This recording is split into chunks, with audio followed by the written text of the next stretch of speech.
صل على Sayyidina Muhammad wa ala ali Sayyidina Muhammad. Dengki. Dengki adalah suatu sifat yang buruk bagi manusia. Dengki itu merusak hubungan, baik hubungan kepada Allah Subhanahu wa ta'ala maupun hubungan antar sesama makhluk, sama manusia. Dengki itu suatu penyakit hati, ya. Penyakit hati yang asalnya puncak daripada penyakit hati adalah ketamakan. Tamak yang ada dalam hati seorang hamba. Dikatakan oleh Nabi Muhammad SAW bahwasanya orang yang tamak adalah orang yang tidak akan puas meskipun dia diberikan harta oleh Allah Subhanahu wa ta'ala. Satu gunung emas dia akan meminta satu gunung yang lainnya terus, hingga seperti serigala, bagaikan serigala itu jika dia sudah mempunyai mangsa kambing terus kemudian melihat kawannya memangsa mangsanya, dia akan merebut padahal dia sendiri sudah mempunyai. Itulah tamak. Tamak kemudian beranak lagi yang namanya penyakit hati, itu adalah dengki.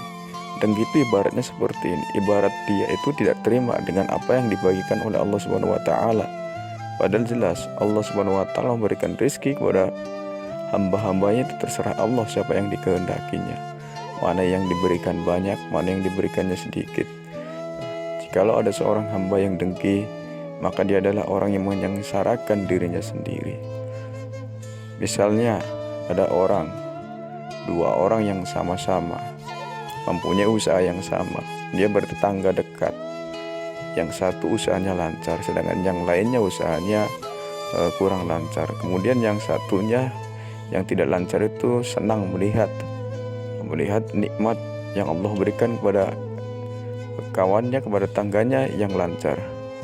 Jika di dalam hatinya berpikiran, mungkin dia jualannya ada penglarisnya, atau pikiran, mungkin dia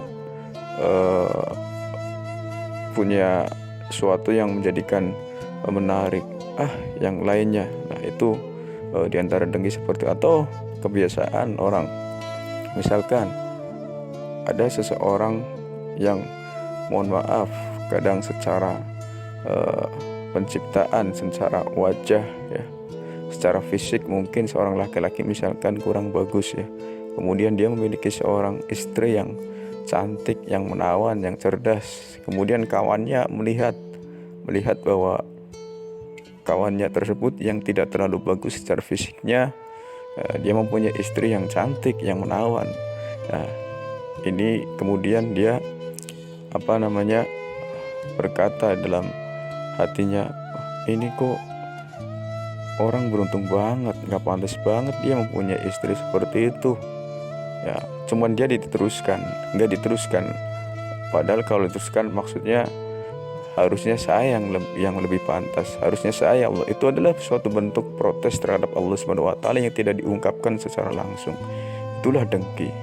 Namun ada juga dengki yang diperbolehkan.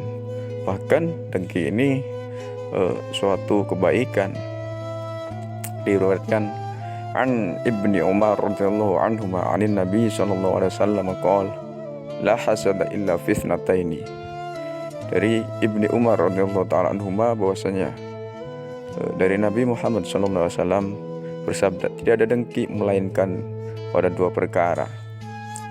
Rajulun atahullahul qur'ana fa huwa yaqumu bih ana al-laili wa ana an-nahar. Yang pertama, dengki yang diperbolehkan adalah kepada seseorang yang diberikan oleh Allah Subhanahu wa ta'ala pemahaman tentang Al-Qur'an. Dia cerdas di dalam Al-Quran atau di dalam ilmu-ilmu yang lain, ilmu agama, misalnya ilmu yang berkaitan dengan syariat. Dia cerdas, diberikan oleh Allah Subhanahu wa ta'ala kemampuan pemahaman di atas rata-rata, dan dia juga mengamalkannya baik malam hari ataupun di siang hari. Dia mengajarkan Al-Quran, dia mengajarkan kepada anak-anak, kepada santri-santri. Kemudian kita iri kepada orang tersebut, iri agar kita bisa mempunyai amalan seperti itu, mempunyai amalan yang banyak dengan mengajarkan Al-Quran, mengamalkan Al-Quran, maka itu adalah iri yang diperbolehkan di dalam agama. Justru itu adalah sebuah kebaikan yang mendorong kita agar kita juga menjadi orang yang lebih baik. Itu iri yang pertama. Yang kedua adalah warujulun atahullahu malan fawa yunfiqhu ana al-laili wa ana an-nahar. Yang kedua adalah seseorang yang diberikan oleh Allah Subhanahu wa taala harta.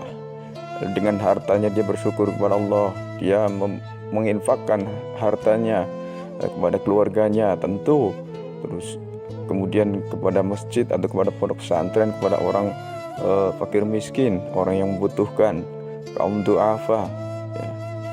Ini iri yang diperbolehkan. Justru dengan iri demikian, maka orang yang tadinya malas untuk berusaha, malas untuk bekerja, yang dia hanya mengharapkan bantuan dari orang lain, bahkan dia meminta-minta, jika dia mempunyai iri yang seperti ini, maka ini adalah iri yang baik, sehingga dia bisa punya kemajuan dalam berpikir, kemajuan dalam hidupnya, untuk menjadikan hidupnya berubah lebih baik lagi.